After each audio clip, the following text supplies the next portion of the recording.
சாயந்தரம் யார் வெற்றி பெறுவார் என்பதை அறிவிப்பார்கள். நிச்சயமாக எங்கள் அணி சரத்குமார் அணி வெற்றி பெறும். ஏன்னா இதில் நல்லவர்கள், பண்புள்ளவர்கள், பொறுப்பாக உள்ளவர்கள் எல்லாரும் ஒன்னா சேர்ந்துதான் இந்த தேர்தலை சந்திக்கிறோம். தேர்தல்ங்கிறது ஏன் வருது, எதுக்கு வருதுன்னு சொல்ல முடியாது. போட்டி அவசியம், ஆனால் நியாயமான போட்டியாக இருக்க வேண்டும். அதனால நிச்சயமா வெற்றி வாய்ப்பு சாயந்தரம் எல்லாருக்கும் தெரிஞ்சிடும். ஆரோக்கியமான போட்டிங்கிறது இதுவரைக்கும் போட்டி நடிகர் சங்கத்துக்கு வர மெம்பர்ஸ் எல்லாருமே சார் தேவையில்ல சார், நம்ம நீங்களே இருந்துருங்கன்னு சொல்ற அளவுக்கு இருந்தாங்க. அவங்க போட்டி போடணும்னு நினைச்சாங்க, போட்டின்னு வந்தாச்சு. பட் அந்த விமர்சனங்கள் அதிகமா போனனாலதான் இவ்வளவு கடுமையா இருக்கு. எங்களுக்கு தாங்க அதுல எந்த பக்கமும் கிடையாது. வெற்றி சரத்குமார் அணிக்கே தான், அதுல எந்த மாற்றமும் கிடையாது.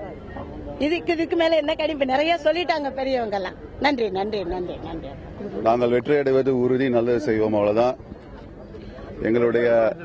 எங்களுடைய நியாயத்தை நாங்கள் செய்யக்கூடியவை அருமையாக, மிக தெளிவாக எங்களுடைய சங்கத்தின் தலைவர் அண்ணன் சரத்குமார் அவர்கள் தெளிவாக சொல்லியிருக்கிறார்கள்.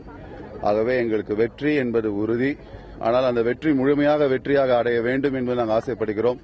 ஆகவே கட்டிடம் கட்டப்படும், நடிகர்களுக்கு நல்லது செய்யப்படும். நன்றி, வணக்கம்.